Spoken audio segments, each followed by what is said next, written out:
احادیث کریمہ سے ثابت ہے کہ آج ہی کی وہ رات تھی جب اللہ تعالیٰ نے اپنے محبوب صلی اللہ تعالیٰ علیہ وسلم کو آسمانوں کا سفر کرایا۔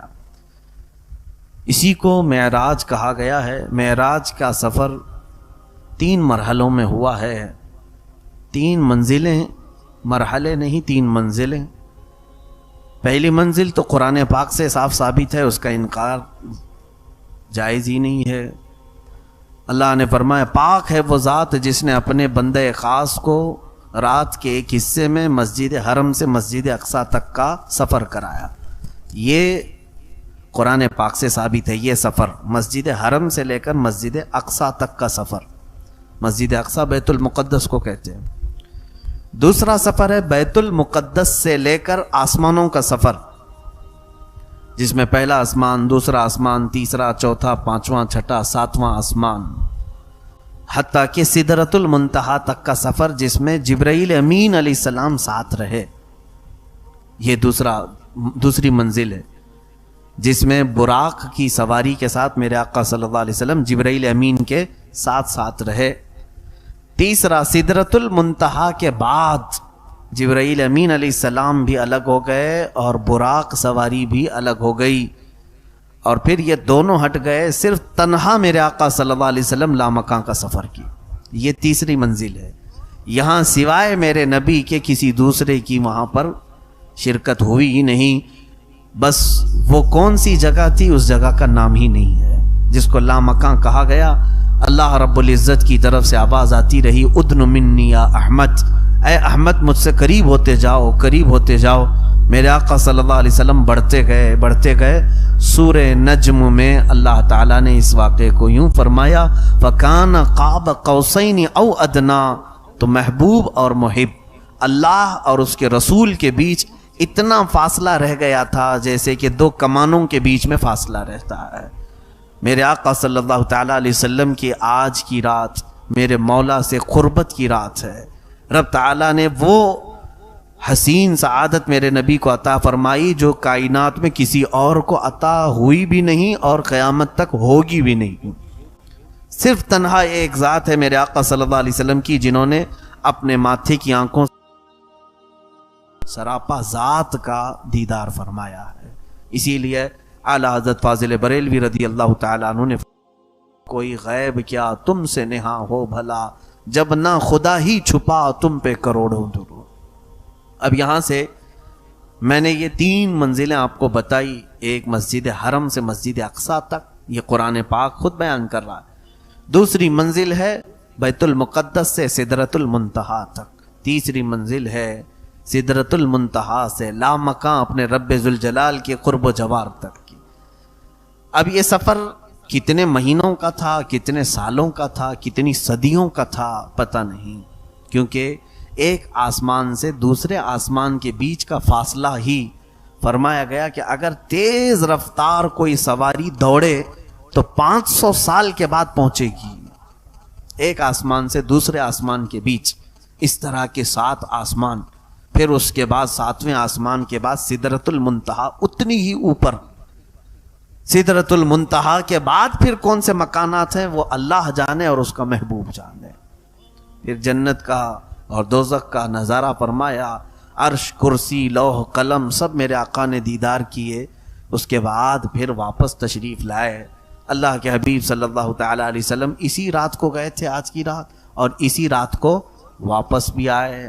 اسی لیے شاعر نے کہا ہے کہ زنجیر بھی ہلتی رہی بستر بھی رہا گرم، زنجیر بھی ہلتی رہی بستر بھی رہا گرم، تا عرش گئے پھر آئے محمد صلی اللہ علیہ وسلم۔ حضور گئے بھی اور آئے بھی۔ اے میرے عزیزو، آج دنیا تھم سی گئی ہے۔ اسی طرح سے میرے آقا صلی اللہ تعالیٰ علیہ وسلم جب معراج کے سفر پر گئے تھے تو کائنات جہاں تھی وہیں رکی کی رکی رہ گئی۔ کیوں؟ کائنات کی جان ہے میرے آقا صلی اللہ علیہ وسلم۔ جب جانے کائنات کو رب تعالیٰ نے کائنات سے اپنے قرب میں بلایا تو یہ جو ٹائم تھا، یہ جو وقت چل رہا تھا، جہاں سے میرے نبی گئے وہیں پر رک گیا تھا۔ اب اللہ بہتر جانے حضور کے اس سفر میں کتنے سال لگے، کتنی صدیاں لگی، کتنے مہینے واپس جب میرے آقا تشریف لائے تو جہاں سے وقت رکا تھا وہیں سے پھر چلنے لگا. اسی لیے شب معراج ایک ہی رات میں ہوئی ہے. ایسا نہیں کہ کئی راتیں اس کے لیے ہو گئیں, کئی مہینے لگ گئے, نہیں, ایک ہی. اب یہاں پر چند اعتراضات کے جوابات بھی میں آپ کو بتا دوں. بعض لوگ آج کے زمانے میں بھی یہ کہتے ہیں کہ حضور صلی اللہ تعالی علیہ وسلم کو خواب میں ہوئی تھی معراج, خواب میں معراج ہوئی تھی, جبکہ اہل سنت و جماعت کا متفقہ عقیدہ یہ ہے کہ حضور جسم کے ساتھ گئے تھے, حضور جسم کے ساتھ گئے تھے, خواب کی بات نہیں ہے. اب سنیے کیا دلیل ہے, خواب میں گئے تھے ان کے پاس, تو وہ تو عقلی دلیل پر چلتے ہیں کہ اتنا لمبا سفر تو ممکن ہی نہیں ہے, یہ خواب میں ہے. اب آپ کہتے ہیں کہ نہیں حضور جسم کے ساتھ گئے تھے, تو سب سے بڑی دلیل تو یہ ہے کہ جب میرے آقا صلی اللہ تعالی علیہ وسلم اس سفر سے آئے تھے واپس, دوسرا دن آیا, دوسرے دن حضور صلی اللہ علیہ وسلم مکہ والوں کو اپنے سفر کی داستان سنا رہے تھے. کیا کیا سنا رہے تھے؟ میں یہاں سے بیت المقدس گیا, بیت المقدس میں نبیوں کی امامت فرمائی, اور اس کے بعد آسمانوں کا سفر کیا, اپنے رب سے ملاقات کی, اور پھر واپس آ گیا. جسے ماننا تھا انہوں نے مان لیا, جسے کچھ پوچھنا تھا انہوں نے پوچھ بھی لیا, جسے نہیں ماننا تھا انہوں نے سیدھے کیا کہا, یہ تو جھوٹی باتیں ہیں, من گھڑت باتیں ہیں معاذ اللہ. تو وہاں سے کچھ لوگ اپنی بغلیں کھجاتے نکل گئے. اب سوال یہ ہے میاں, میں آپ سے پوچھتا ہوں, اگر میں خواب میں یہ کہہ دوں کہ کل رات خواب میں سعودی گیا تھا, دبئی گیا تھا, تو کیا آپ صبح میرے خواب کا انکار کریں گے؟ بھائی خواب میں کوئی کہیں پہ بھی جائے. تو مکہ کے کفار و مشرکین کو حضور اگر خواب ہی بیان کر رہے تھے کہ میں بیت المقدس گیا تھا, تو کسی مکہ والے کو انکار کرنا ہی نہیں چاہیے تھا. ان کا انکار کرنا اس بات کی دلیل ہے کہ حضور نے خواب نہیں سنایا, اپنے جسم کا سفر سنایا تھا.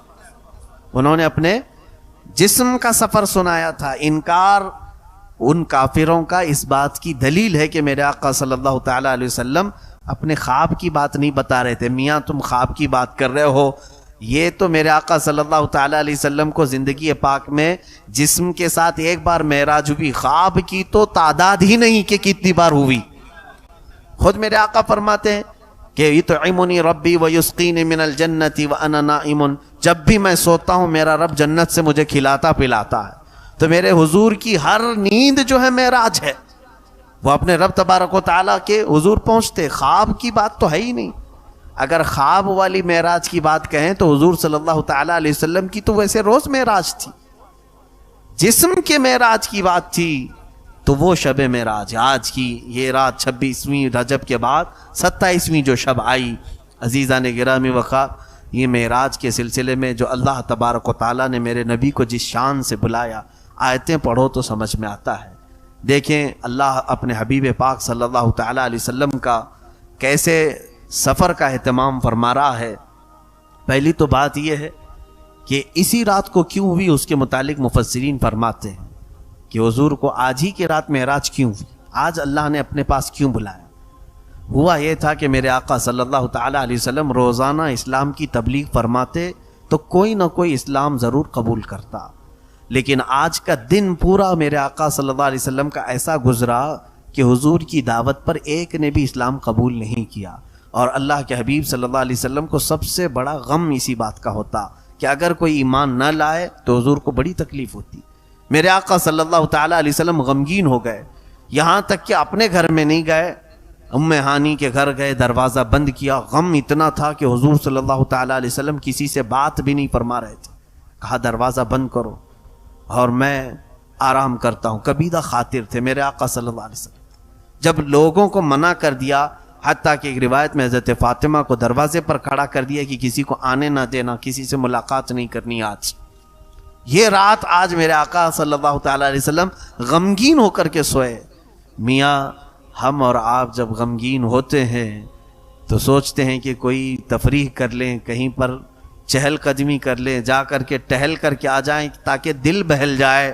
لیکن اللہ کا محبوب جب غمگین ہوتا ہے تو مولا تعالیٰ ان کے دل بہلانے کے لیے سیدھے انہیں جنت کے نظارے کرواتا ہے, انہیں جنت کی طرف بلاتا ہے. آؤ محبوب, تمہارا دل آج ملول ہے, آج تمہارا غم کا یہ غم کی تمہاری کیفیت اللہ رب العزت کو گوارا نہیں ہے۔ سفر معراج پر بلایا، کس انداز سے بلایا؟ جبرائیل امین کو بھیجا، وہ بھی اس طرح سے کہ جبرائیل جا کر سیدھے جگہ نہ دینا بلکہ اپنی پیشانی محبوب کے قدموں پہ لگانا۔ حضور اکرم صلی اللہ تعالیٰ علیہ وسلم جبرائیل امین کے آتے ہی قدموں پر ٹھنڈک محسوس کیا، بیدار ہوئے، پوچھا کیا بات ہے جبرائیل، اس طرح کا آنا ہوا؟ جبرائیل امین نے عرض کیا آقا رب تبارک و تعالیٰ آپ کو اپنے قرب میں بلا رہا ہے، دعوت آئی ہے۔ اللہ کے حبیب صلی اللہ علیہ وسلم اٹھے، وہاں سے مسجد حرم میں گئے۔ مسجد حرم میں جانے کے بعد حضور صلی اللہ علیہ وسلم کا سینہ مبارکہ چاک کیا گیا، اور اس کے بعد آپ کا قلب مبارک نکال کر زمزم کے پانی سے جبرائیل امین نے دھویا، اس میں کچھ تشت سے وہ جنت سے کچھ چیزیں لائی تھی وہ انڈیل دیا، حضور پاک صلی اللہ علیہ وسلم کے قلب مبارک کو پھر سینے پر رکھا گیا، اس کو شق صدر کہتے ہیں۔ اور اس کے بعد پھر ایک سواری تھی جبرائیل امین جو ساتھ لے کے آئے تھے جس کو براق کہتے ہیں، حضور صلی اللہ علیہ وسلم سے آپ نے عرض کیا آقا اس سواری پر سوار ہو جائیں۔ کہاں کے لیے؟ کہا اب آپ آسمانوں کا سفر کریں گے، اس سواری پر سفر ہے۔ تو حضور اکرم صلی اللہ علیہ وسلم کو جبرائیل امین نے جو سواری پر چڑھنے کا عریضہ پیش کیا، یہ براق کے متعلق روایت میں ہے جہاں تک نظر جاتی ہے وہاں اس کا پہلا قدم پڑتا تھا۔ یہاں سے اگر تم آسمان تک دیکھ رہے ہو تو اس کا پہلا قدم، اس کی رفتار اندازہ نہیں کر سکو گے، کرنٹ سے بھی زیادہ تیز رفتار براق۔ اس سواری پر میرے آقا صلی اللہ تعالیٰ علیہ وسلم سوار ہوئے، اور اس کے بعد یہاں سے لے کر کے جبرائیل امین کہاں گئے؟ سیدھے بیت المقدس گئے۔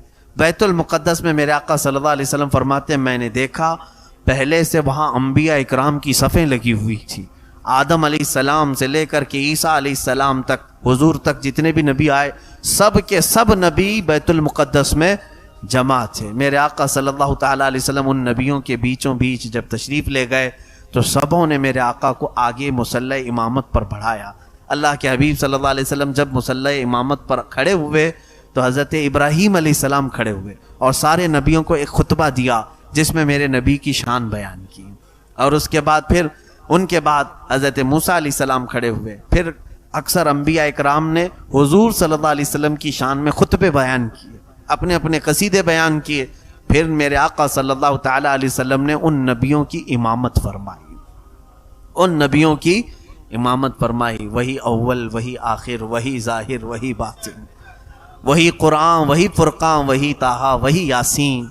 میرے آقا صلی اللہ تعالیٰ علیہ وسلم وہ اول بھی ہیں آخر بھی ہیں، سارے نبیوں کے امام وہی ہیں۔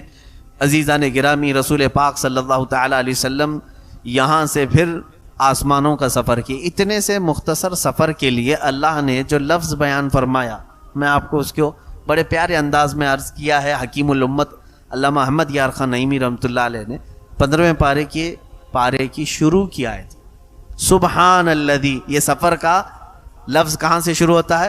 سبحان الذی، سبحان الذی اسرا، سبحان کہتے ہیں پاک ہے وہ ذات، پاک ہے وہ ذات۔ حکیم الامت نے اس سفر کو یوں بیان کیا کہ اے لوگوں دیکھو میرے آقا صلی اللہ تعالیٰ علیہ وسلم کی وہ کیفیت جو تھی اس دن کی، وہ دولہے کی کیفیت تھی۔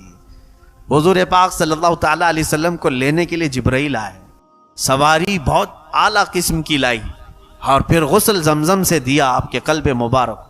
براتیوں کی شکل میں انبیاء اکرام کی جماعت کھڑی ہے۔ اب جب دوسرے لوگ اپنے گھر سے نکلتے ہیں، دولہا آپ بھی بنے ہوں گے ہم بھی بنے ہوں گے، اپنے گھر سے جب نکلتے ہیں لباس پہنتے ہیں ساری چیزیں، اور شاید ہو سکتا ہے کچھ لوگ گھوڑیوں پہ بیٹھتے ہیں یا کار میں بیٹھنے کا زمانہ ہے کار میں بیٹھتے ہیں۔ اپنے گھر سے جب نکلے سواری پر تو کبھی ماں آتی ہے بلائیں لیتی ہے، باپ آتا ہے اور کہتا ہے ماشاءاللہ کیا میرا بیٹا لگ رہا ہے، نظر اتارتے ہیں۔ میرے عزیزو، وہ در یتیم میرے آقا صلی اللہ تعالیٰ علیہ وسلم جن کی والدہ ماجدہ بھی بچپن میں انتقال فرما گئیں، والد تو آپ کی پیدائش سے پہلے ہی دنیا سے پردہ فرما چکے تھے، اس رسول باوقار صلی اللہ تعالیٰ علیہ وسلم کی زندگی پاک کا آج سب سے بڑا دن تھا، جو میرے آقا کائنات کا دولہا بن کر کے میرے رب کے حضور جا رہے تھے، اور جبرائیل امین آئے ہیں، سواری براق لے کر کے آئے ہیں، اور پھر زمزم سے آپ کا غسل ہوا ہے قلب مبارک کا، انبیاء امامت کے انبیاء کرام براتی کی شکل میں کھڑے ہیں، اس وقت جب میرے آقا نے سواری فرمائی پورے دولہے کی شکل میں براق کی، تو رب نے فرمایا، دوسرے کوئی کہے نہ کہے دولہا کیا لگ رہا ہے، مولا نے فرمایا سبحان الذی اسریٰ بعبدہ، پاک ہے وہ ذات جس نے سفر کرایا اپنے بندے۔ تو سبحان کہنے والا یہاں پر کون ہے؟ خود اللہ ہے۔ میاں ہم اور آپ دولہا بنے تو ماں سبحان اللہ کہے گی، باپ سبحان اللہ کہے گا، دوست سبحان اللہ کہیں گے، رسول پاک دولہا ہیں تو سبحان کہنے والی ذات کون ہے؟ اللہ رب العزت۔ میرا مولا میرے آقا صلی اللہ تعالیٰ علیہ وسلم کو اس شان کے ساتھ بلایا۔ میں یہاں پر کمپیئر نہیں کرنا چاہوں گا۔ حضرت موسیٰ علیہ السلام اپنے زمانے میں ایک التجا کیے تھے اپنے مولا سے، وہ بھی قرآن پاک میں ہے، 9ویں پارے میں اللہ تعالیٰ نے اس کو بیان فرمایا۔ انہوں نے کہا ربی ارینی، اے اللہ تو مجھے اپنا دیدار کرا دے، اپنا دیدار کرا دے۔ رب نے فرمایا قال لن ترانی، مولا نے فرمایا موسیٰ تو ہرگز نہیں دیکھ سکے گا، موسیٰ تم مجھے ہرگز نہیں دیکھ سکو گے۔ لن لفظ میں نفی تاکید کے لیے آتا ہے، یعنی ہرگز نہیں، یہ نہیں فرمایا تم نہیں دیکھ سکو گے بلکہ ہرگز نہیں دیکھ پاؤ گے۔ پھر انہوں نے اصرار کیا مولا ایک بار تو اپنا دیدار کرا دے، تو رب تعالیٰ نے فرمایا ٹھیک ہے۔ اب موسیٰ علیہ السلام کو اللہ تبارک و تعالیٰ نے کس کی خواہش پر؟ موسیٰ علیہ السلام کی خواہش۔ اصرار کس کا تھا؟ موسیٰ علیہ السلام۔ سوال کس کا تھا؟ موسیٰ علیہ السلام۔ رب تعالیٰ نے فرمایا آؤ کوہ طور پر، کوہ طور پر، طور ایک پہاڑی ہے، اور فرمایا فخلع نعلیک، پہلے اپنی چپلیں اتارو نیچے، اپنی نالین اتارو، انک بالوادی المقدس، تم مقدس وادی پہ آ رہے ہو۔ تو اللہ رب العزت نے بلایا آسمانوں کوہ طور پر۔ جب موسیٰ علیہ السلام کوہ طور پر پہنچے تو رب تبارک و تعالیٰ کو اپنا دیدار کروانا تھا نا، ان کی خواہش تھی، ان کا سوال تھا۔ تو موسیٰ علیہ السلام کو حکم ہوا کہ فلاں درخت کی طرف دیکھتے رہو، فلاں درخت کی طرف، یا حکم ہوا فلاں پہاڑ کی طرف دیکھتے رہو۔ رب تبارک و تعالیٰ نے اپنے تجلی کے، اللہ تعالیٰ کی ذات کیسی ہے وہ بہتر جانے، سوئی کے ناکے کے بھی بہت کم حصہ پر، بلکہ بعض فقہا نے کہا ہے، محدثین نے کروڑواں حصہ، سوئی کے کونا جو ہوتا ہے، سوئی کی جو چونچ، اس سے بھی بہت تھوڑی سی تجلی کا ذرہ اللہ نے اس پہاڑ پر نازل فرمایا۔ موسیٰ علیہ السلام ابھی پورا دیکھ بھی نہیں سکے تھے، پوری طرح سے دیکھ نہیں رہے تھے، پلک جھپکتے ہوئے دیکھا۔ قرآن کی آیت سنیں، فلما تجلی ربہ للجبل جعلہ دکا وخر موسیٰ صعقا، جب رب نے تجلی ظاہر کی پہاڑ پر، موسیٰ تاب نہ لا سکے، غش کھا کر کے گر گئے اور پہاڑ پورا جل گیا۔ آج بھی وہ پہاڑ جلا ہوا موجود ہے، آج بھی وہ پہاڑ جلی ہوئی شکل میں موجود ہے، طور سینا۔ اب اندازہ کریں موسیٰ علیہ السلام کی خواہش تھی کہ مولا تو اپنا دیدار کرا دے کرا دے، رب نے بلایا، وہ بھی فرمایا کہ کوہ طور پر آؤ، آسمانوں پہ نہیں، کوہ طور پر آؤ، اور وہ بھی تجلی بہت ہلکی دکھائی، پورا ہی نہیں دیکھ سکے اور غش کھا کر گر پڑے۔ میرے عزیزو، حضرت موسیٰ علیہ السلام تھے، وہ بنی اسرائیل کے اولو العزم پیغمبروں میں سے۔ ادھر دیکھیں محمد الرسول اللہ صلی اللہ علیہ وسلم کی ذات پاک، میرے آقا صلی اللہ تعالیٰ علیہ وسلم سوئے ہوئے ہیں اور بیدار کر کے بلایا جا رہا ہے، آؤ محبوب تمہیں رب بلا رہا ہے۔ اور میرے آقا صلی اللہ تعالیٰ علیہ وسلم کو اس شان کے ساتھ بلایا گیا کہ سواری پر سوار ہو کر کے آؤ۔ آسمانوں پر پہنچے، پہلے آسمان پر، یہ لمبی تفصیل ہے، وہاں پر آدم علیہ السلام سے آپ کی پھر ملاقات ہوئی، وہاں پھر دوسرے آسمان پر دوسرے نبی سے، تیسرے آسمان، جو نبی یہاں بیت المقدس میں تھے، حضور کی امامت میں نماز پڑھ چکے، پھر وہ وہاں پہنچے ہوئے تھے۔ اب ایک سوال آتا ہے کہ آپ کہتے ہیں کہ بیت المقدس میں حضور نے سارے نبیوں کو نماز پڑھائے، اور پھر یہاں سے نکلے، پہلے آسمان میں آدم علیہ السلام سے ملاقات ہوئی، دوسرے آسمان میں نوح علیہ السلام سے، تیسرے آسمان میں ادریس علیہ السلام، چوتھے آسمان میں حضرت یوسف علیہ السلام، تیسرے آسمان میں، چوتھے آسمان میں عیسیٰ علیہ السلام، اس طرح انبیاء اکرام سے ملاقات کرتے رہے۔ مجھے یہ بتائیں کہ یہ انبیاء حضور سے پہلے کیسے گئے وہاں پر؟ وہ تو یہاں پر امامت میں جماعت میں تھے. تو حضور پاک صلی اللہ تعالی علیہ وسلم کی اس امامت میں جماعت میں وہ شریک بھی رہے. اس کا جواب مفسرین نے یوں فرمایا، بات در حقیقت یہ ہے کہ حضور صلی اللہ تعالی علیہ وسلم دولہے کی شکل میں تھے، اور دولہے کی سواری بڑی آرام سے جاتی ہے، اور براتیوں کو انتظام کے لیے کبھی پہلے پہنچنا ہوتا ہے، تیزی سے وہ جا کر کے استقبال کے لیے کھڑے ہو جاتے ہیں. تو حضور کی وہ براق کی سواری پوری اپنی رفتار سے نہیں، بلکہ وہ اپنی شان کے ساتھ جیسے دولہے کو لے جاتی ہے اس طرح سے وہ جا رہی تھی. اور اندازہ کرو وہ انبیاء اکرام کی رفتار اتنی ہے، تو پھر اگر میرے نبی کی پوری رفتار ظاہر ہو جائے تو اس رفتار کو کون پا سکے. عزیزان محترم، حضور پاک صلی اللہ تعالی علیہ وسلم کے معراج کے سفر کی گتھیاں سلجھانا معمولی بات نہیں ہے. سیدھے اس کا جواب ایک ہی ہے. بعض لوگ اگر کنفیوژن ہے کہ اتنا لمبا سفر، بیت المقدس میں اتنے نبیوں سے ملاقات، ساتوں آسمان، یہ سب چیزیں نہیں سمجھ میں آتا، عقل میں نہیں آتی بات. بہت سارے لوگ یہ سمجھتے ہیں. پہلی بات تو یہ ہے کہ مسلمان اگر ایسی بات کہے تو اسے سمجھا دیں، میاں یہ میرے آقا صلی اللہ علیہ وسلم کا معجزہ ہے. معجزہ اس کو کہتے ہیں جو عام لوگوں کی عقل میں نہ آئے. اگر تیری عقل میں آ جاتا تو وہ معجزہ کیسے ہوتا؟ حضور صلی اللہ تعالی علیہ وسلم نے انگلی کے اشارے سے چاند کے ٹکڑے کی، یہ تیرے ذہن میں آ گیا؟ سمجھ میں آیا؟ کوئی کر سکے گا؟ حضور نے ڈوبے ہوئے سورج کو پلٹایا، کیا یہ تمہاری سمجھ میں آ گیا؟ حضور صلی اللہ علیہ وسلم نے اپنی انگلیوں کے بیچ سے پانی کے فوارے جاری فرمائے، کیا یہ تمہاری سمجھ میں آ گیا؟ تو جب یہ معجزات سمجھ میں نہیں آئے تو معراج کیسے سمجھ میں آئے گی؟ یہاں پر صرف صدیق کا وہ ایمان چاہیے. حضرت ابوبکر صدیق رضی اللہ تعالیٰ عنہ کو جب حضور صلی اللہ علیہ وسلم نے یہ سنایا، میرے عزیزو، حضور سیدنا ابوبکر صدیق نے حضور سے پہلے نہیں سنا اس واقعے کو، ابو جہل سے پہلے سنا انہوں نے. آپ سفر سے آ رہے تھے، ابو جہل بیچ راستے میں پکڑ لیا اور کہا ابوبکر ایک شخص مکہ میں آیا، یوں کہہ رہا ہے کہ رات کو یہاں سے فلسطین گیا تھا، بیت المقدس، پھر واپس آ گیا. آسمانوں کی بات اس نے نہیں کی. ابو جہل نے حضرت ابوبکر کو پکڑ کے ابوبکر صدیق سے پوچھا کیا ایسا ہو سکتا ہے؟ حضرت ابوبکر نے کہا ایسا ایک رات میں کون جا کے آ سکتا ہے، نہیں ہو سکتا. تو ٹھٹا مار کر کے ہنسنے لگا. کہا دیکھ میں کہتا نہیں تھا کہ وہ ایسی ہی بکواس کرتا ہے، معاذ اللہ رب العالمین. حضور کے بارے میں اول فول بکنے لگا اور کہا ابو بکر یہ کوئی اور نہیں محمد کہہ رہے ہیں. حضرت ابوبکر صدیق جلال میں آئے، کہا او کمبخت، اگر وہ اس سے بھی بڑی بات کہیں گے تب بھی میں یقین کروں گا. تو یہاں سے بیت المقدس کی بات کر رہا ہے، وہ اس سے بھی بڑی بات کریں گے تو میں ایمان لے آؤں گا.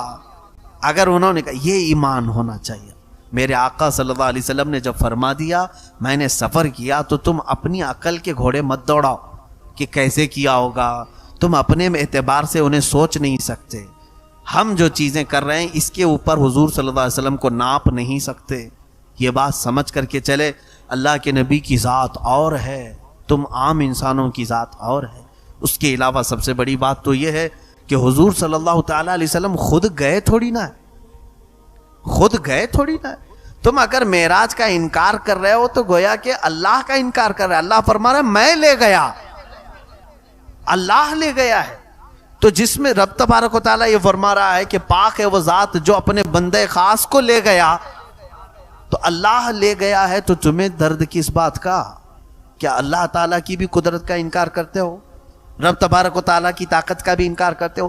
آج وہ بدبخت لوگ جو بدعقیدہ ہیں میرے آقا کے معراج کے سفر کا انکار کرتے ہیں، ان کے لیے میں کہہ رہا ہوں جس نے حضور کے معراج کے سفر کا انکار کیا اس نے خدا کی شان اور اس کی قدرت کا انکار کیا. کیونکہ اللہ نے فرمایا اللہ لے گیا ہے، تو تمہیں اس بات کا کیا درد ہے کہ اللہ جسے جہاں چاہے لے جائے.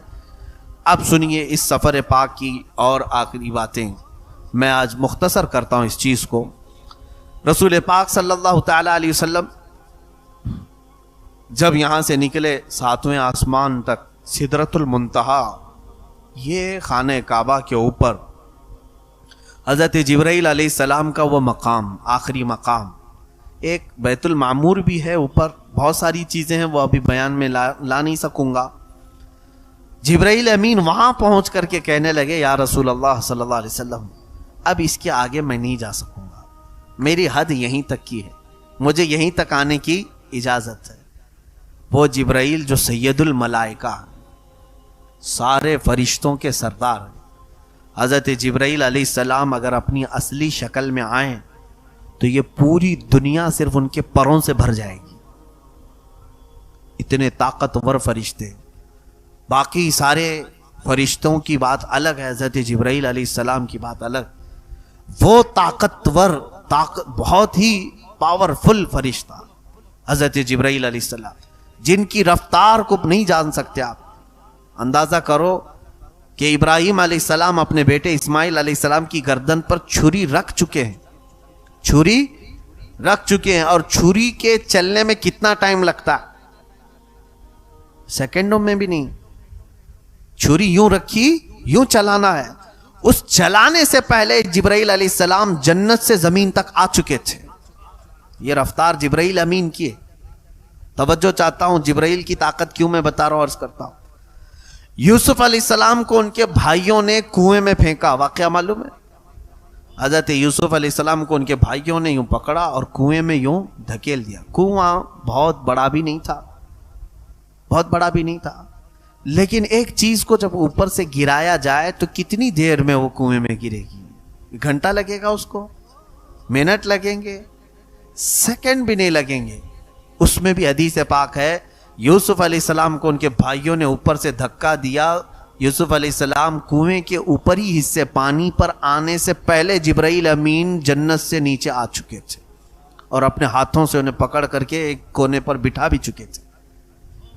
ابراہیم علیہ السلام کو نمرود نے آگ میں پھینکا، منجنیق میں ڈال کر کے پھینکا، اور وہ اتنی تیز توپ یہاں سے اڑے تو فوراً ادھر جائے، بندوق کی گولی۔ ابراہیم علیہ السلام کو آگ کے اوپر جیسے ہی ڈالا گیا، میرے خیال سے وہ سب سے تیز رفتار کی منجنیق تھی اس زمانے۔ ابراہیم علیہ السلام آگ میں پہنچے بھی نہیں تھے اس وقت، جبرائیل امین علیہ السلام اپنے رب سے بات کر رہے ہیں اس وقت سدرۃ المنتہا پہ، سدرۃ المنتہا پہ اللہ سے بات کر رہے ہیں جب ان کو منجنیق سے پھینکا گیا۔ رب نے فرمایا جبرائیل جاؤ میرے بندے سے پوچھو کہ کوئی حاجت ہے۔ ان کے آگ میں پہنچنے سے پہلے ہی جبرائیل امین آ چکے تھے آگ کے پاس۔ کتنی تیز رفتاری، سمجھ گئے؟ اس تیز رفتاری کا بادشاہ سید الملائکہ جبرائیل امین جہاں جا کر کہتا ہو یا رسول پاک اب میری طاقت کے بعد آپ کی طاقت کی شروعات ہے، اس رسول پاک کی تیز رفتاری کو کون پہنچ سکتا ہے؟ میں نے اتنی باتیں جو جبرائیل امین کے متعلق بتائی، وہ جبرائیل کیا کہہ رہے ہیں میرے نبی سے سدرۃ المنتہا جانے کے بعد؟ اگر یکسر موئے برتر پرم فروغ تجلا بسوزت پرم۔ فارسی میں شیخ سعدی فرماتے ہیں ایک بال کے برابر بھی اگر میں اوپر چلا جاؤں، اللہ کی تجلی کے جلال سے میرے پورے پر جل جائیں گے، یہاں سے میں نہیں جا سکوں۔ اب اندازہ کرو میرے آقا صلی اللہ تعالیٰ علیہ وسلم کو میرے مولا نے کون سی طاقت عطا فرمائے۔ نادان میرے نبی کو زمین پر چلتا پھرتا دیکھ کر کے اپنے جیسا بشر کہنے لگ گئے، اپنا بڑا بھائی کہنے لگ گئے۔ تمہیں اندازہ نہیں، جبرائیل نے کبھی نہیں کہا میں نبی کو میرے جیسا، بلکہ جبرائیل امین ایک بار میرے آقا کے حضور حاضر ہوئے اور کیا کہا جانتے ہیں؟ جس کو شاعر نے اپنے فارسی کے شعر میں یوں کہا ہے، آفاق ہا گردیدہ ام بسیار خوباں دیدہ ام۔ فارسی میں کہا گیا آفاق ہا گردیدہ ام بسیار خوباں دیدہ ام، لیکن تو چیزیں دیگری یا رسول اللہ۔ میں نے بہت کائنات کو دیکھا ہے، بہت سارے آسمانوں کا، میں نے بہت ساری دنیاؤں کا سفر کیا ہے اور بہت اچھے اچھے لوگوں کو دیکھا ہے۔ جبرائیل کہہ رہے ہیں مگر یا رسول اللہ آپ چیز ہی الگ ہو، آپ کی کیفیت ہی الگ ہے۔ جو جبرائیل حضور کو اپنا برابر نہیں کہہ سکے، یہ آج کے دوسرے کسی کھیت کی مولی بھی نہیں ہے، وہ اگر اپنے نبی کو کہیں کہ ہمارے جیسے ہی تھے، کھاتے پیتے تھے، بازاروں میں گھومتے پھرتے تھے، معاذ اللہ رب العالمین، برابری کرنے چلنے والا، یہ کبھی کیوں نہیں سوچتے؟ حضور کو یہ کہتے ہیں ان کی بھی ایک ناک تھی، دو آنکھ تھے، حضور صلی اللہ علیہ وسلم کے بھی دو کان تھے، سب ہمارے بھی۔ ایک ظالم ایسے بھی کہہ رہا تھا تو ہم تو اس کو یہ کہتے ہیں میاں تو حضور کو صرف دیکھا، تو یہ کیوں نہیں کہتا کتے کی بھی ایک ناک ہوتی ہے، دو آنکھ ہوتی ہے، 2 کان ہوتے ہیں، تو یہ کیوں نہیں کہتا کتا بھی تیری طرح، تو کتے کی طرح ہے؟ تشبیہ تو یہاں پر بھی تو دے سکتا ہے. صرف آنکھ اور کان اور یہ ساری چیزیں ہو جانا یہ تشبیہ کی بات ہے؟ اس رسول پاک صلی اللہ تعالی علیہ وسلم کے بارے میں تم بات کر رہے ہو جس کے متعلق احادیث کریمہ یہ ہے جن کے تھوک میں بھی اللہ نے شفا رکھی ہے، جن کے پسینے مبارکہ کو عنبر اور مشک سے زیادہ حسین ترین خوشبوؤں میں رکھا ہے. اس رسول پاک صلی اللہ علیہ وسلم کے متعلق کبھی بھی زبان درازی نہ کرے. اب رہی بات میرے آقا صلی اللہ تعالی علیہ وسلم کے معراج، اب یہاں سے سدرۃ المنتہا کے بعد جو مقامات تھے اللہ رب العزت کے حضور جو میرے آقا گئے، اللہ اکبر، وہ کیفیت کو ہم بیان نہیں کر سکتے. وہ کیسی تھی، وہ کون سی جگہ تھی، اور میرے رب کو میرے آقا نے کیسے دیکھا. حضور صلی اللہ علیہ وسلم سے پوچھا بھی صحابہ نے، تو حضور نے اتنا کہا میں نے میرے رب کو بہت حسین شکل میں دیکھا، لیکن کوئی چہرہ ایسا تھا یا کوئی ہاتھ تھا، کوئی پیر تھا، معاذ اللہ، اللہ کے لیے کوئی جسم ثابت نہیں کر سکتے. یہ بھی یاد رکھیں آپ، اللہ کا کوئی جسم ہم ثابت نہیں کر سکتے، کیونکہ جو تمہارے عقل میں آ جائے وہ خدا نہیں ہے. اللہ رب العزت کو کوئی احاطہ نہیں کر سکتا، وہ سب کو احاطہ کیا ہوا. اب یہاں سے میرے آقا صلی اللہ تعالی علیہ وسلم فرماتے ہیں مجھے آواز آئی اپنے رب کی طرف سے، اے احمد قریب آؤ، اے احمد قریب آؤ، اے احمد قریب آؤ. میرے آقا کا آسمانوں میں احمد نام ہے، زمینوں میں محمد نام. احمد بلایا جا رہا تھا.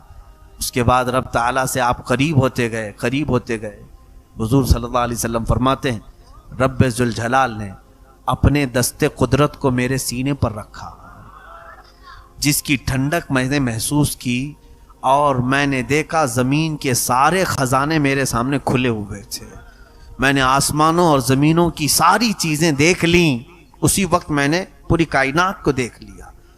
اللہ رب العزت جس کے سینے پر دست قدرت رکھے، اب اس سے کون سی چیز چھپی رہے گی. اسی لیے میرے عزیزو ہماری یہ محفل بھی میرے آقا کی نظروں سے چھپی ہوئی نہیں ہے. اللہ نے اپنے رسول کو وہ طاقت و قوت اور تصرف عطا فرمایا. اب اندازہ کریں حضور پاک صلی اللہ علیہ وسلم فرماتے ہیں اب جو راز و نیاز کی باتیں ہوئیں اللہ اور اس کے محبوب کے درمیان، اس کی ساری تفصیلات تو ہیں نہیں. اللہ تبارک تعالیٰ نے اپنے نبی سے کیا باتیں فرمائیں، بہت ساری باتیں تھیں، لیکن جو امت کے لیے تھی وہ اہم باتیں تھیں. حضور پاک صلی اللہ تعالیٰ علیہ وسلم کو اس وقت میرے رب نے ایک آپشن دیا، اختیار دیا. ویسے تو خود اللہ نے بلایا ہے، آج میرے آقا جو مانگتے وہ مل جاتا، اور ملا بھی. اندازہ کرے حضور صلی اللہ علیہ وسلم سے رب تعالیٰ یہ فرما رہا ہے اے محبوب آج تمہاری کوئی حاجت ہو تو بیان کر دو. اگر رسول پاک صلی اللہ علیہ وسلم، کیونکہ میرے آقا نے کبھی یہ نہیں کہا کہ مولا مجھے اب کسی چیز کی حاجت نہیں، بلکہ ہمیشہ ہم تیرے محتاج ہی ہیں. یہ وہ زمانہ تھا جب مکہ والے ستا رہے تھے، یہ وہ زمانہ تھا جب مکہ والے صحابہ کو گھسیٹا کرتے تھے، حضور پر سوشل بائیکاٹ کے قانون لگائے تھے، بہت ساری پابندیاں کی تھی، پریشان کیے ہوئے تھے. میرے آقا صلی اللہ تعالیٰ علیہ وسلم اللہ تعالیٰ سے عرض کرتے کہ مولا یہ ساری کلفتیں آزاد ہو جائیں، مکہ میں بڑا محل مل جائے، عیش سے میرے سارے ساتھی میرے صحابہ زندگی گزارے. حضور صلی اللہ تعالیٰ علیہ وسلم سے جب رب تعالیٰ نے فرمایا اے محبوب آج تمہاری کوئی حاجت ہے تو بیان کرو، میرے آقا صلی اللہ علیہ وسلم نے فرمایا مولا ایک حاجت ہے میری، ایک حاجت ہے میری. تو رب نے فرمایا کہو میرے محبوب. میرے آقا نے عرض کیا مولا میری امت کی بخشش میرے حوالے کرتے، میری امت کو میرے حوالے کرتے. رب حب لی امتی، جس کا مطلب یہ ہوتا ہے حب لی، مجھے دے دے میری امت. جو نہ بھولا ہم غریبوں کو رضا، یاد اس کی اپنی عادت کیجیے. جو نہ بھولا ہم غریبوں کو رضا، یاد اس کی اپنی عادت کیجیے. جانتے ہیں آپ آج اسی شب معراج کے واقعے کو ہم نمازوں میں ادا کرتے ہیں، التحیات ہم پڑھتے ہیں، التحیات للہ والصلوات والطیبات. اس کا مجموعہ پورا فقہا نے فرمایا جب نبی اوپر جا رہے تھے میرے رب کے حضور تو یہ پڑھتے ہوئے جا رہے تھے التحیات للہ والصلوات والطیبات، جس کا مطلب ہوتا ہے تمام پاکیاں اللہ تیرے لیے، تمام ستھرائیاں تیرے لیے، ساری تعریفیں تیرے لیے۔ جب حضور نے یہ جملہ فرمایا تو رب تعالیٰ نے جواب میں یوں فرمایا السلام علیکہ ایھا النبی ورحمۃ اللہ وبرکاتہ۔ دیکھیں سلام کون کر رہا ہے؟ میرے نبی کو اللہ خود فرما رہا ہے اے نبی تم پر سلامتی ہو اور اللہ کی رحمت اور اس کی برکت۔ حضور کو سلام ملا کس کی طرف سے؟ اللہ کی طرف سے۔ اور اس کے بعد حضور صلی اللہ علیہ وسلم نے پھر دوبارہ یوں عرض کیا، دیکھیں یہ بھی موقع کیسا ہے میاں، اگر ہمیں کوئی بڑا آدمی سلام کر لے تو ہم کیا سوچیں کہ اب ہماری حیثیت بڑھ گئی، کسی اور کو یاد کریں نہ کریں، مگر حضور پاک صلی اللہ تعالی علیہ وسلم کو جب اللہ نے سلام فرمایا تو حضور آگے بڑھ کر یوں عرض کرتے ہیں والسلام علینا وعلی عباد اللہ الصالحین، مولا صرف مجھ پر نہیں میری امت کے سارے گنہگاروں پر بھی تیرا سلام اور صالحین بندوں پر بھی تیرا سلام۔ میرے آقا کہاں ہمیں فراموش کیے، کہیں ہمیں بھولے ہیں میرے آقا؟ رسول کریم صلی اللہ علیہ وسلم نے ہمیں کسی جگہ پر چھوڑ دیا ہے؟ اے میرے عزیزو، اللہ کے حبیب صلی اللہ علیہ وسلم نے جب یہ عرض کیا سارے ملائکہ سن رہے تھے اللہ کا کلام اور نبی کا یہ کلام۔ حضور نے پہلے کیا کہا اللہ کی تعریف میں؟ التحیات للہ والصلوات والطیبات، تو رب تعالیٰ نے فرمایا السلام علیکہ ایھا النبی ورحمۃ اللہ وبرکاتہ۔ اور میرے آقا نے پھر کہا والسلام علینا وعلی عباد اللہ الصالحین۔ تو یہ دونوں کے کلمے سننے کے بعد فرشتوں نے کہا اشہد ان لا الہ الا اللہ واشہد ان محمدًا عبدہ ورسولہ، ہم گواہی دیتے ہیں کہ اللہ کے سوا کوئی معبود نہیں، اور ہم گواہی دیتے ہیں کہ محمد صلی اللہ علیہ وسلم اللہ کے بندے اور اس کے رسول ہیں۔ یہ اگر کوئی اتحیات کا اتنا ٹکڑا بھی پڑھ لے تو اسے معراج سمجھ میں آ جائے گی، معراج کا سفر اس کے اندر۔ ہم نمازوں میں اتحیات میں بیٹھے تو یہ منظر تصور میں لے کے آنا چاہیے، یہ منظر تصور میں لے کے آئیں کہ رسول پاک نے یہ جملے ادا کیے تھے، پھر میرے مولا نے اپنے نبی کو سلام کیا تھا، اور اس کے بعد میرے آقا نے ہم غریبوں کو یاد کیا تھا، پھر فرشتوں نے سب شہادت بیان کی تھی، ہم بھی کیوں نہ فرشتوں کی شہادت بیان کریں۔ میرے عزیزو، رسول پاک صلی اللہ تعالی علیہ وسلم جب وہاں سے چلنے لگے تو رب تبارک و تعالیٰ سے آپ نے ایک سوال کیا، مولا مجھے تو نے انعام میں یہاں تک بلایا۔ دیکھیں کہاں کہاں حضور پاک ہمارا خیال فرماتے ہیں کہ سب یہاں تک آ نہیں سکیں گے، سب تیرے دربار تک یہاں تک نہیں پہنچ سکیں گے، میں جاؤں گا تو میری امت مجھ سے بار بار تیرے بارے میں پوچھے گی، اور وہ پوچھیں گے کہ یا رسول پاک آپ تو پہنچ گئے، ہم کیسے جا سکیں گے؟ اے اللہ میں اپنی امت کو کیا بتاؤں؟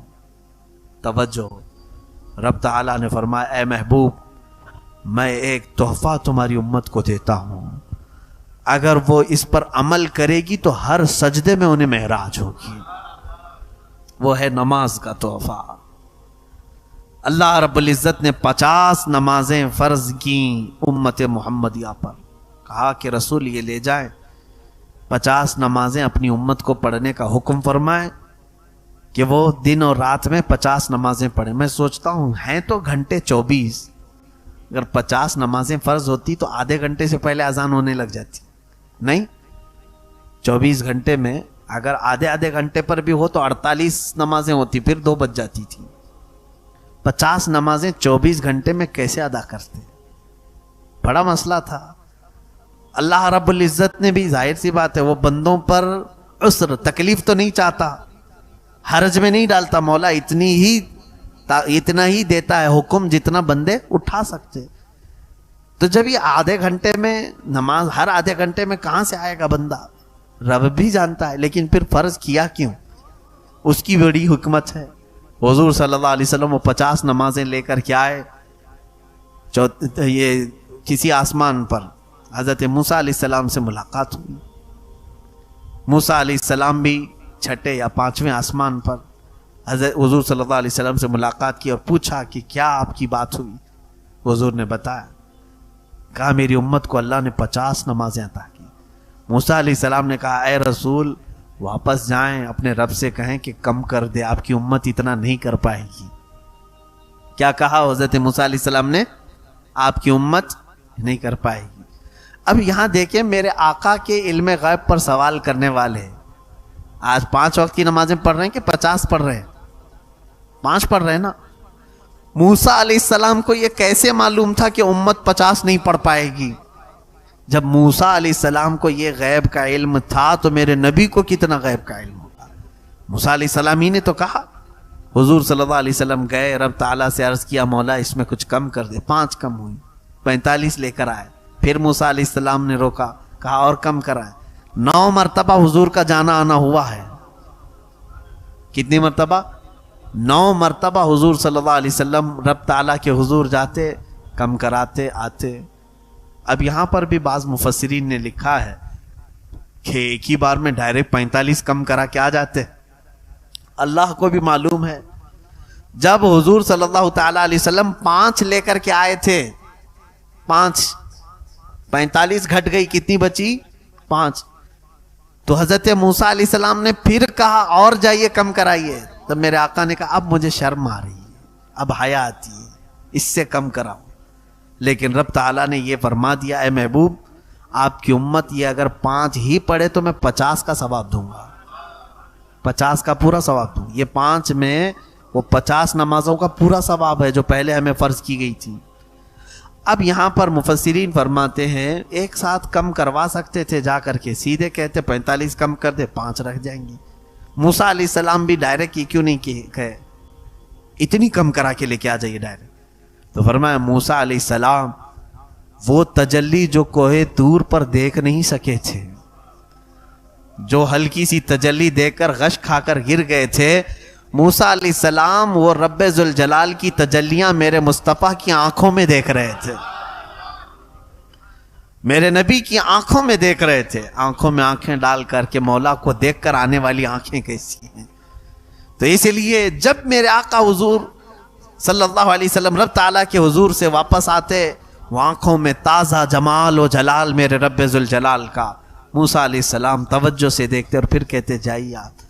حضور صلی اللہ علیہ وسلم کا معاملہ یہ تھا اپنے رب کے حضور جتنی بار جاؤں کم ہی ہے، بار بار ملاقات کروں، اور رب تعالیٰ یہ چاہتا ہے کہ میرا محبوب آئے جائے آئے جائے۔ حضور صلی اللہ تعالیٰ علیہ وسلم اخیر میں یہ تحفہ لے کر تشریف لائے معراج کے اس سفر میں۔ میرے عزیزو یہ سفر یوں ہی کمپلیٹ نہیں ہوتا، اتنی حکمتیں بھرا ہوا سفر ہے، کیا کیا اس میں بیان کرے۔ اللہ کے نبی صلی اللہ تعالیٰ علیہ وسلم جب تشریف لائے تو دوسرے دن اپنی امت کو اعلان فرمایا کہ میں نے رب سے ملاقات کی اور رب تبارک و تعالیٰ نے میری امت کو یہ تحفہ عطا کیا۔ پھر نمازیں باجماعت ادا کی جانے لگیں۔ اے میرے عزیزو آج یہ جو نمازیں ہیں یہ اس معراج کا سب سے بڑا پیغام ہے، سب سے بڑا پیغام ہے۔ اور شب معراج منانے والے رات بھر بیٹھ کر عبادت کرنے کے لیے آج کئی لوگ آ جاتے ہیں، نوافل پڑھتے رہتے ہیں۔ شب معراج نوافل کا پیغام دینے والی رات نہیں، فرض نمازوں کی پابندی کرانے کا نام شب معراج ہے۔ اللہ تبارک و تعالیٰ کا یہ ہدیہ ہے، تحفہ ہے امت مصطفیٰ کے لیے، اور وہ آج امت محمدیہ صلی اللہ علیہ وسلم پیٹھ پیچھے پھینک چکی ہے۔ نمازوں سے اس قدر غفلت ہے، آج ایسا لگتا ہے کہ لوگوں پر ابھی نماز فرض ہوئی ہی نہیں۔ میرے عزیزو اچانک موت کا اعلان آ جائے گا، قیامت کے دن فرمایا گیا روز محشر کے جاں گداز بوت، اولین پرسش کے نماز بوت۔ وہ قیامت کا دن جو جان پگھلا دینے والا ہوگا، سب سے پہلا سوال تمہاری نمازوں کے بارے میں ہوگا، جس کی جتنی نمازیں ہیں۔ اور میرے آقا صلی اللہ علیہ وسلم فرماتے ہیں حساب کتاب میں سب سے پہلے تمہارے یہ نہیں پوچھا جائے گا کہ کتنا کھایا، کتنا پیا، کہاں کہاں پیسہ خرچہ کیا، کیسے کمایا، یہ نہیں، سب سے پہلے تمہاری نمازوں کا سوال ہوگا۔ اور میرے آقا فرماتے ہیں جو نمازوں میں پاس ہو گیا اللہ اس کے دوسرے معاملات میں بھی اسے آسان کر دے گا، اور جو یہاں پھنس گیا ہر چیز میں پھنس جائے گا، وہ لمبی دیر تک محشر کے میدان میں پھنسا رہ جائے گا۔ ٹینشن مت لینا، وہاں پر تو 50,000 سال کے برابر کا ایک دن ہے، کہیں نہیں جانا ہے تمہیں، کہاں جانا ہے؟ موت بھی نہیں آنی ہے. ایسا ہے کہ سورج سے جل جل کے مر جائیں گے؟ نہیں، موت بھی نہیں. موت کو موت آ چکی ہوگی اس دن. حساب پورا تمہاری نمازوں کا لیا جائے گا. اب سورہ مدثر کی آیتیں دیکھیں آپ 29ویں پارے میں. عن المجرمین یتساءلون عن المجرمین ما سلککم فی سقر. جو جہنم میں جانے والے مجرمین ہیں وہ پوچھیں گے آپس میں ایک دوسرے سے، سوالات کریں، میاں تم کیوں آ گئے، تم کیوں دوزخ میں ڈھکیلے گئے؟ ایک دوسرے سے پوچھیں گے. تو سب کا جواب کیا ہوگا؟ قالوا لم نک من المصلین. وہ کہیں گے ہم نماز نہیں پڑھتے تھے، ہم نماز نہیں پڑھتے تھے اس لیے آ گئے. اس کے بعد اور بھی وجوہات ہیں، لیکن سب سے بڑی وجہ یہ ہے کہ نماز نہیں پڑھتے تھے اس لیے دوزخ میں ڈالے گئے. جن کی نمازیں باقی ہیں آج اللہ نے صحت دی ہے، پوری کر لو. جانے سے پہلے یہ قضا پوری کر لو، ورنہ وقت اجل آئے گا اور تمہیں فرشتہ اٹھا لے جائے گا. ہو سکتا ہے آج ہماری باتیں کچھ لوگوں کو کڑوی گزریں، کچھ لوگوں کو ایسی لگیں کہ ہمارے اوپر دقتیں ہیں. تمہیں یہ قیامت کے دن سمجھ میں آئے گا. میرے آقا صلی اللہ علیہ وسلم نے فرمایا بے نمازی کا حشر قارون، فرعون اور حامان کے ساتھ ہوگا. دوزخ کے دروازے پر اس کا نام لکھا جائے گا کہ فلاں بے نمازی تھا. میرے آقا صلی اللہ تعالی علیہ وسلم نے اپنے نزع کے عالم میں، وفات کا وقت قریب ہے، اس وقت نماز کو میرے آقا نے ترک نہیں فرمایا. اس انداز سے میرے آقا مسجد میں تشریف لائے تھے. صحابہ فرماتے ہیں حضور صلی اللہ علیہ وسلم 2 صحابہ کے کندھوں پر ہاتھ رکھ کر کے چل رہے تھے. حضور صلی اللہ علیہ وسلم کا پیر مبارک زمین پر گھسٹتا ہوا آ رہا تھا. میرے آقا زمین پر پیر نہیں رکھ رہے تھے. اتنی علالت، اتنی تکلیف کے بعد بھی میرے آقا مسجد نبوی شریف میں جماعت کے ساتھ نماز کے لیے حاضر ہوئے. آج لوگ صحت مندی کے ساتھ نمازیں ترک کر رہے ہیں، نمازوں کو بھولے بیٹھے ہیں. لوگ یہ سمجھ رہے ہیں کہ ہمارا حساب نہیں ہونا ہے. عزیزان گرامی وقار، یہ آج معراج کے متعلق جو کچھ بھی میں بیان کیا وہ آغاز باب تھا. میں نے برکت کے لیے آج یہ چیزیں رکھی ہیں. میرے مصطفیٰ کریم صلی اللہ علیہ وسلم کا عظیم سفر ہے، اور یہ سفر ہم بیان کرتے رہتے ہیں صرف اس لیے کہ ہمارے نئے بچوں میں میرے آقا کا سفر یہ منتقل ہوتا جائے. بعد میں کوئی ہمارے ان بچوں کے ذہنوں کو خرید کر کے یہ نہ کہے کہ یہ سب من گھڑت کہانیاں تھیں. کوئی ہمارے بچے کو بہکا نہ سکے، دھوکہ نہ دے سکے. اس لیے میرے عزیزوں اپنے بچوں میں یہ منتقل کرتے جاؤ سفر معراج کو، میرے نبی کیسے گئے تھے معراج میں. اسی لیے میں بارہا کہتا ہوں بچوں کو اگر سکھانا ہے تو اتنا ہی سکھا دو. 5 حرف والا معراج ہے. کتنے؟ میم عین را الف جیم، 5 ہی حرف والا معراج. بچوں کو رٹا کر کے یاد کرا دو. ان سے اتنا ہی کہو. ہمارے استاد نے ہمیں بتایا تھا بچوں کو یہ کہو معراج کی میم یہ بتاتی ہے کہ محمد کو معراج ہوئی صلی اللہ علیہ وسلم. کس کو معراج ہوئی؟